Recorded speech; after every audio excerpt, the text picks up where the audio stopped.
program is brought to you by Strategies for Wealth Management.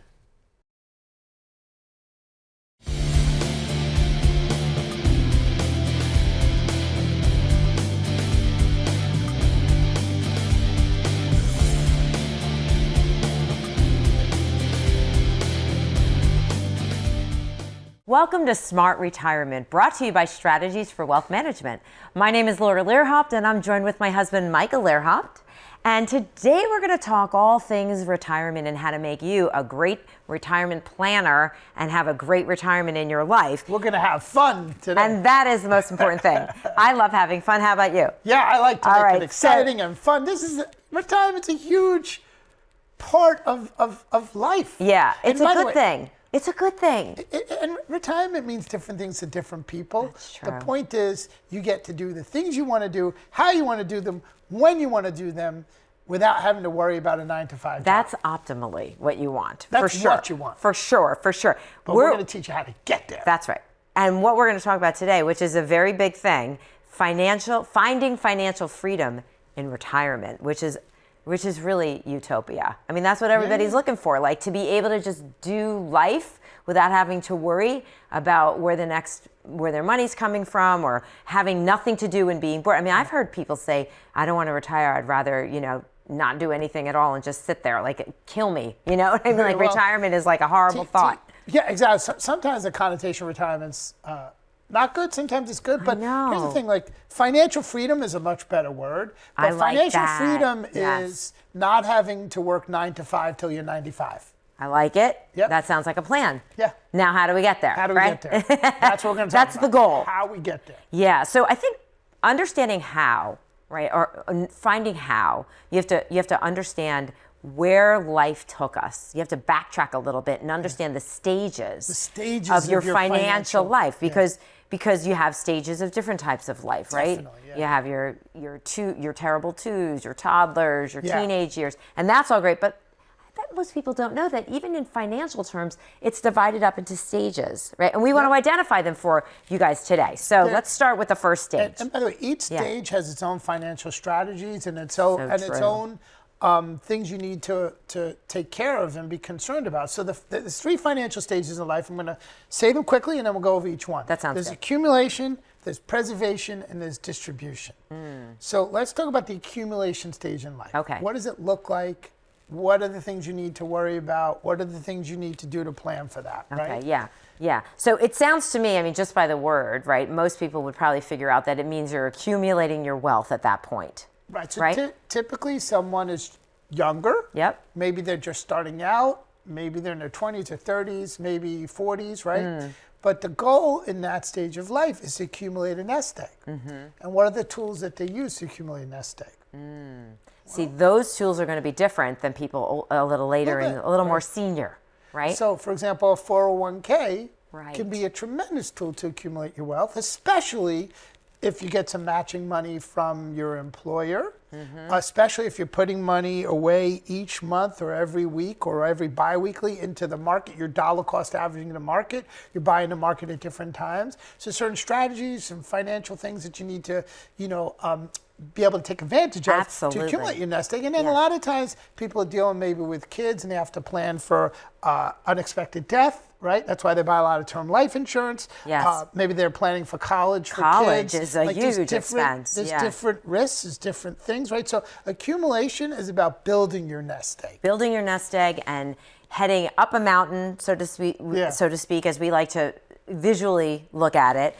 Perfect. Yeah. Right. And as we're going up the mountain, we're using strategies that may not be the same for the next stage, which is what we call preservation. So if you think of a mountain, we're going to show a little bit of a slide of this. Think of climbing the mountain, getting up the mountain, going down the mountain. Accumulation is going up the mountain. Okay, yep. Preservation, in my opinion, usually happens when someone's around 50 or older, where they have a sight in mind, they have kind of a light at the end of the tunnel. At some point, maybe in the next 10 years, 15 years, they're going to have to start to use this money in retirement. Yes. And now it's a very dangerous game because you want to hold on to what you got. You can't afford to lose a nest egg. You may not have time to make it back. I think that's the key. Time is not on our side sometimes. The older we get. the older we get, a younger investor has more time to make up for those losses. Somebody nearing the retirement time of their life has less time to wait for things to bounce back. And right? what we mean by that is, let's take 2008 as an example. 2008 was a huge market crash. The S&P 500 during that financial crisis crashed 53%. A lot of people lost a lot. 401ks became 201ks. Right. A lot of people spent the next 5 to 8 years making their money back just to get back to even.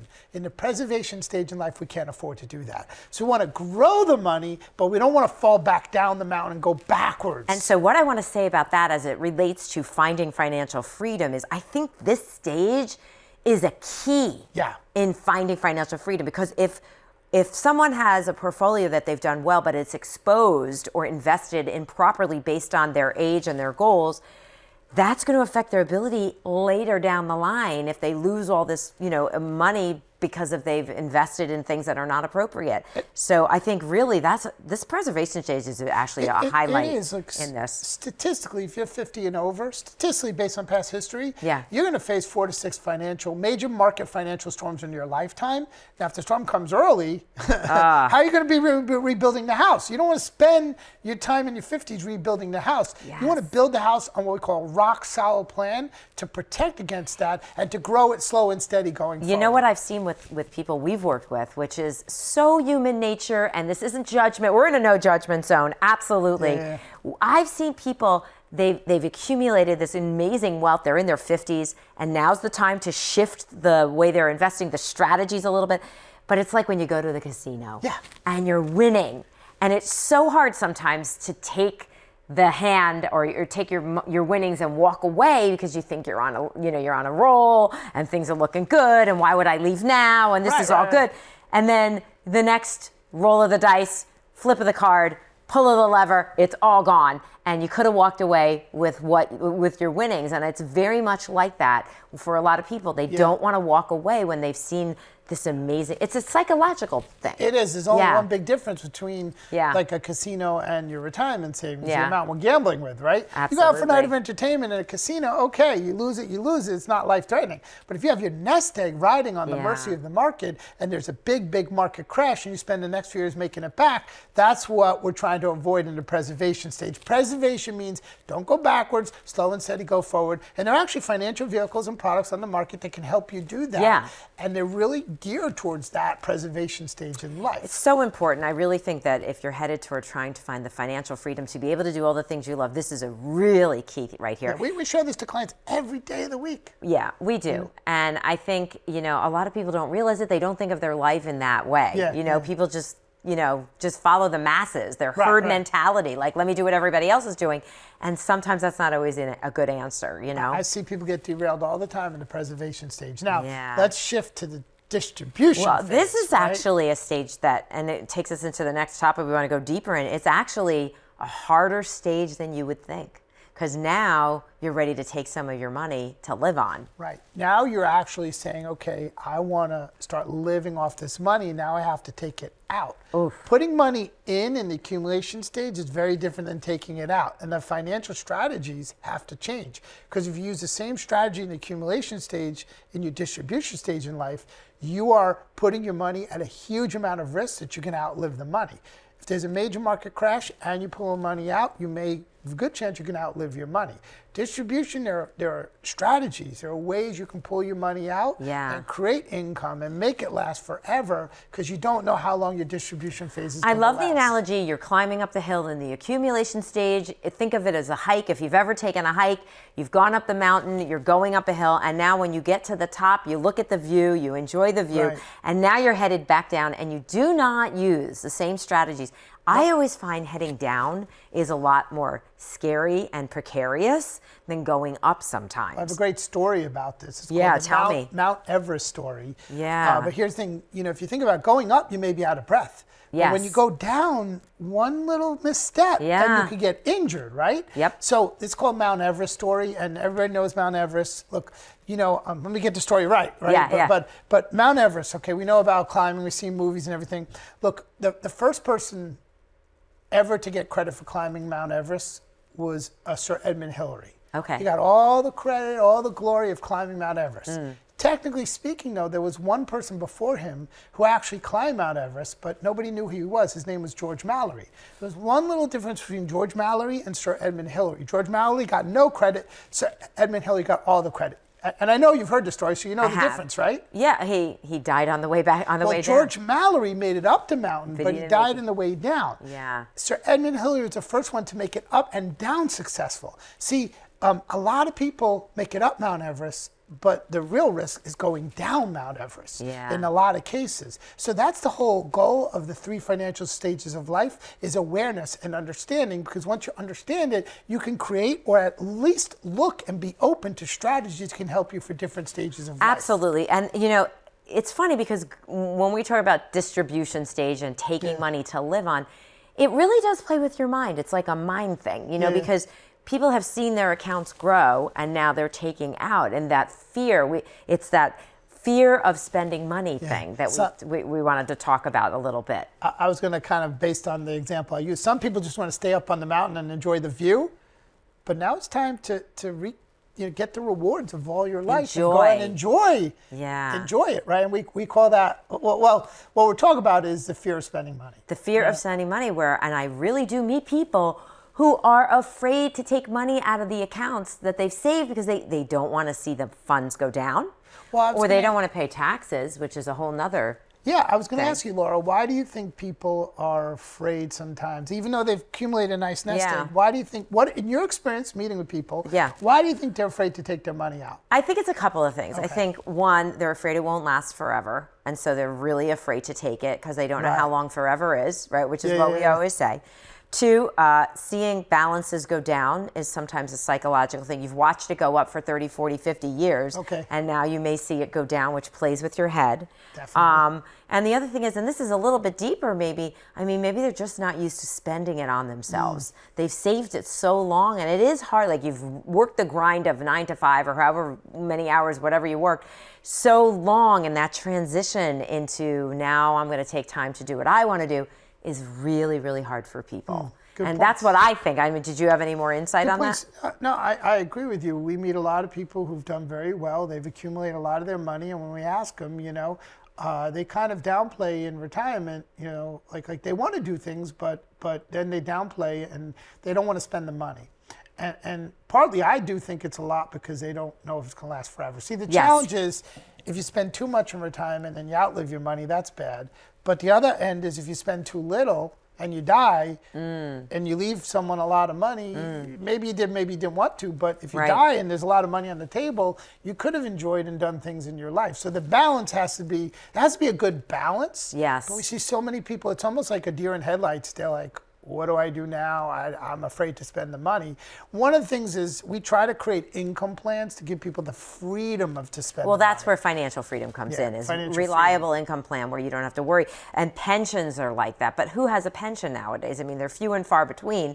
But they used to provide that for people in their people would work 40 years for a company, and then you get your watch, and here's your pension, and have a good life and enjoy it. But a lot of people, we don't have that anymore. Well, think about the certainty and peace of mind a pension brings to somebody, right? It's a certainty of knowing I'm going to get income every month, no matter what, as long as I live, right? And that certainty and that peace of mind gives people permission to spend the money. In fact, you and I meet with people where they have a large nest egg, but they have no guaranteed lifetime income, and they're uncertain what they could spend, and they're afraid to spend it, versus sometimes meeting with clients who don't have as much of a nest egg. Their nest egg's not even that big, but they have great retirement income coming, guaranteed lifetime income. In my opinion, they're living actually happier. Yeah, it's so true. It's so true. I think it makes me so sad when people can't go out and have fun and spend the money and enjoy themselves. And I think a lot of it also has to do with transitioning into that next stage of retirement. The transition. I met a man not that long ago. We were at a home show here in the state, and he told me he was going to retire soon. He worked 40 years for a company. And no pension, no pension. But he did have a retirement, account set up. But he was upset because he wasn't going to get his paycheck like he had been getting every 2 weeks. And that just played with him. Like, he just said, I said, are you getting excited about this? And he said, well, not really. I'm not going to have my paycheck. So his paycheck isn't his saved retirement savings. He saw that very different. And I just felt so bad for him. I mean, he gave this company 40 years of his life, and now I just wanted for him to go have a great time and enjoy it. And he really was struggling with that. And so, transitioning it is emotional. It's emotional. Like one of the other episodes we did was about kind of your retirement vision and having a plan and knowing the things you want to do. Because when you have a clear retirement vision and you know the things you want to do and you know how much you're going to need, okay, now we can start creating a plan. But we do, and that's why we're spending a lot of time on it. We want to give permission to enjoy. We want to give permission for people to enjoy their retirement and be secure and certain about their income. Yeah. Because I'm going to tell you right now, there's this saying, you don't know what you don't know. And we're living in a different world today. The way we watch movies have changed. The technology in cars have changed. The technology in health has changed. The way we listen to music is completely... I remember having an album. Remember we showed our kids, play this record. They didn't know what we're talking about. Yeah. And then there's CDs, and now it's just all streaming. Yeah. Remember the telephones, your rotary phones, So true. And now it's push, but now we have cell phones. My point is, there are, just like it's the new retirement, there are new financial products on the market today, accounts, products that can help with financial planning and retirement planning.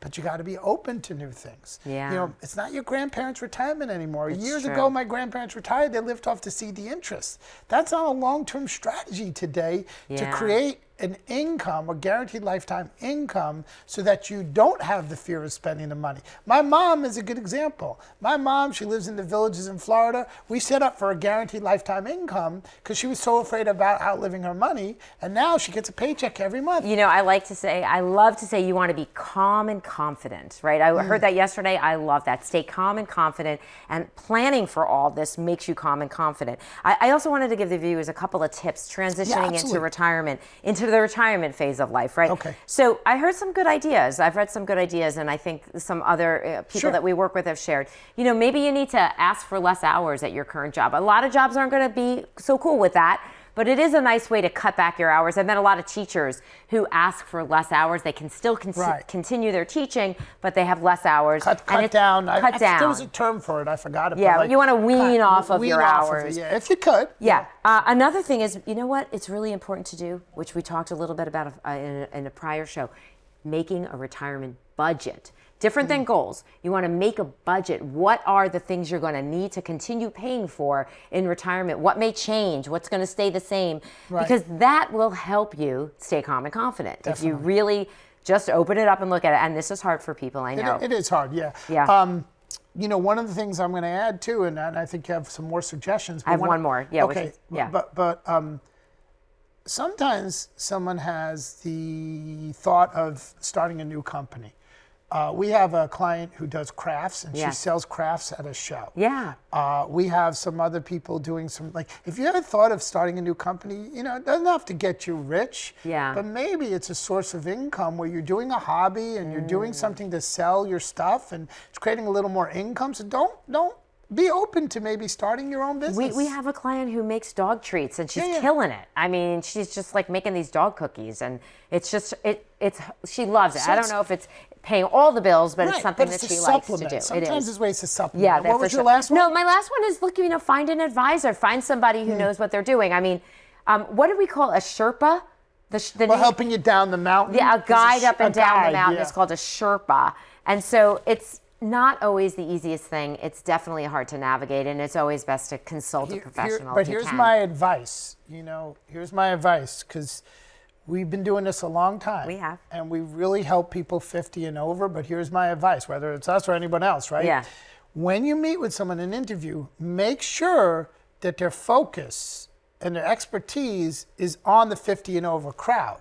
Because I'm going to tell you, there's strategies and concepts that are available, but not every financial advisor knows those strategies and concepts, in my experience. Yeah. So you want a financial advisor who focuses on retirement planning, because then they probably have the tools to use. And just we started talk at the top, I would say focuses on the preservation and the distribution stage more than any other stage. Right, because it's a lot more than just throwing money in stocks, funds, and mutual funds. That's a lot more than just that. Right. There's so much more. A little more complicated. All right. So I know you wanted to share, and I like this, the 3 keys to financial freedom in retirement. Well, the 3 key things, so that's what we're talking about. The 3 keys Achieving to financial freedom in retirement. Okay. Yes, let's talk about those. Let's identify those. Yep. So go for it. So the first one is leveraging what we call compounding interest.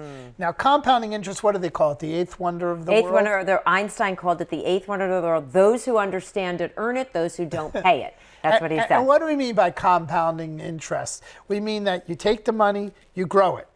And then that money, you grow it. And that money, so you're compounding or growing it. You're not taking while it's growing. On top of the growth. Right. So here's the point, though. Yeah. Oftentimes it's misunderstood because it's not just a matter of putting money in an investment and compounding the interest. It has to be what we call uninterrupted compounding interest. See, if you have uninterrupted compounding interest, just like the mountain, you're not falling back down the mountain that we discussed. Right. But oftentimes people think I'm getting compounding interest in an investment that may or may not go up every year, right? So if your investment goes up, but then it goes down, you ruin the whole compounding effect of it. Right. So it's called uninterrupted compounding interest. Slow and steady wins the race. And that's like the snowball effect. Yeah, you know, imagine when you talk about this, like just, no, we don't want an avalanche, honey.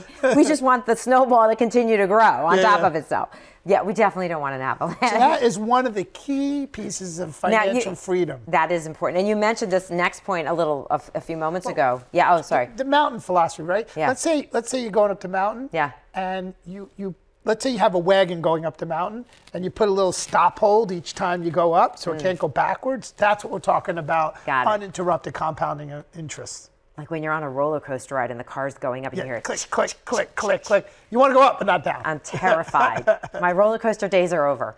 That's too bad. All right. And now we're going into the next one, which I like, be adaptable, which, you know what, I read that this is an interesting thing. As you get more senior, the more mature people in the room. You're saying older. No, okay, you can say that. The more flexible you are in life, the younger you are. You know, being open to new things and trying new things. I mean, I know there's this, new apps and new computer things and new software and just so many new things in the world today in all areas. And if you're open to it, you can actually stay younger and achieve freedom in more than just financially, but definitely financially. So be open to some of the new solutions on the market today that didn't exist years ago, because some of the new things today are for our world today. We're living in a global society, right? There's all these kinds of things going on. There are new things available today, or maybe in your life, like you were in the accumulation phase, you weren't focusing on distribution or preservation. Why would you? Right. So maybe there are strategies and concepts and financial products today that are available you had no idea exist. Maybe they're new, maybe they've been around, but they exist. Yeah. Be open to them. And I'm going to tell you one other thing. Yeah. Be very, very wary of non-professional advice. What I mean by that is everybody wants to give advice is like armpits. Everybody has them, they all stink, right? But with that said, look, we see it all the time. Yeah. I'm doing a dinner seminar, right? I'm doing an education seminar at a restaurant, and there's a table of 4, and there are 2 couples, and this one couple doesn't even know the other couple, and they're giving advice, and they don't know anything about them, but they're willing to take the advice.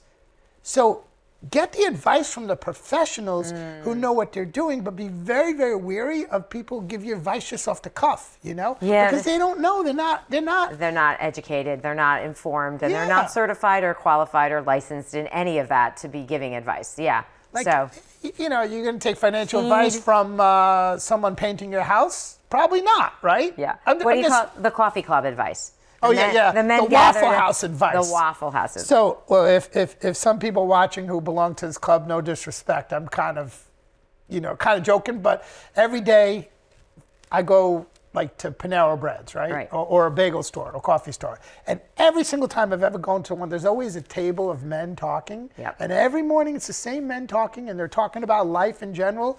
That's the Waffle House advice, And they're giving each other advice about stocks and all this other stuff. But none of them are going anywhere or doing anything. It's okay. It's a nice thing that they do. And then finally, and this is interesting, determine your numbers, right? Yes. This is important too. This goes back to sort of in your planning zone, right? You want to plan and determine your numbers. And by that, you mean? Determine your numbers as far as, how much money is your goal in retirement? First of all, start with your pay money and your play money. Your pay money is what do you need to cover your expenses in retirement? Your heat, your electricity, your taxes, your food. Well, that's your pay money, right? So get down what you need for your pay money, and then you got your play money, and it's all the things you want to do to travel, right? And be very clear of how much you need. Look, if you're not sure, that's okay. Start somewhere. Starting somewhere is better than starting nowhere. Yeah, right? I agree. I think that's so important. I also think it's important, you don't have to feel like you have to finish this in one sitting, right? Like it's not like I got to get it done on Thursday afternoon, and if it doesn't get done, it's never getting done. I mean, this is an evolving, fluid. It could be a few days. It could be a few weeks to figure this out. And we're always looking at adjusting it, but start somewhere. Look, we do have a worksheet. If it can help you, great. We're going to put a QR code up there. Nice. It's a planning worksheet that can help you get your numbers together. If you'd like it, just scan the QR code. It'll take you to the worksheet. You can have it complimentary. If that'll help you, wonderful. If you have your own, no problem. But it's just there to help you. It's there as a resource. But I think it's really important to get numbers on the paper and then have a goal to shoot for. Starting somewhere is better than starting nowhere. Know maybe what your pay money is, what your play money is, what assets you have to use to create your income. Do you have a pension? What Social Security might be. A lot of people say Social Security, we help people all day long about, Social Security as far as when might be the time to maximize it, to take it. But we did a whole nother segment of that, about that once. But I think it's important to have a plan, a written plan. Yeah, I mean, we talked about that, having a retirement budget, the expenses you're going to have in retirement that are going to be consistent and stable throughout your whole retirement, your retirement journey. What's that say? You fail to plan, you plan to fail. Yeah. Right? Failing to plan is planning to fail. Yes, and we're full of little sayings today. It's progress, not perfection. Right. Progress, not perfection. If you think about it, if you say it's progress, not perfection, it takes the burden off your shoulders. We're not talking about being perfect, everybody. We're talking about getting started, taking action, and making a difference in your future. And I think everybody here is worth it. Yeah, Rome wasn't built in a day, and your financial plan wasn't built in a day. Were you there? Do you know? Are you? I would have liked to see Rome in live action. I know, with the whole Roman warrior. Yeah, that's a whole nother thing, yeah. Gladiator. I feel like we've given a lot of helpful information today. Yeah, totally. And I think it was a great show. The show's called Smart Retirement. And I think we did that's that. What we're trying to do, help you have a smart retirement. So we are so happy that you joined us today watching Smart Retirement and hopefully getting some tips and things you can do for the future to make your life more enjoyable and your future even better. So have a great day and make sure you watch us next time. Thanks so much.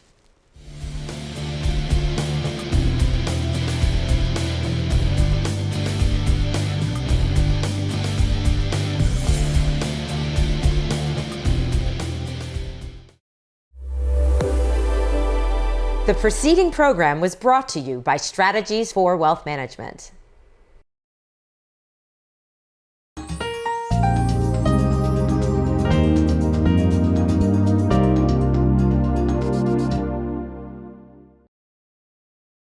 Nutmeg TV has been providing community television for over 30 years. We needed some studio upgrades, and Ion Bank believed in us. As a result of Ion Bank's financial help, we've been able to help others move on in a field that's difficult to get experience in. You're working with partners who understand who you are, and Ion Bank does that. They walk with us every day. It's community banking at its best.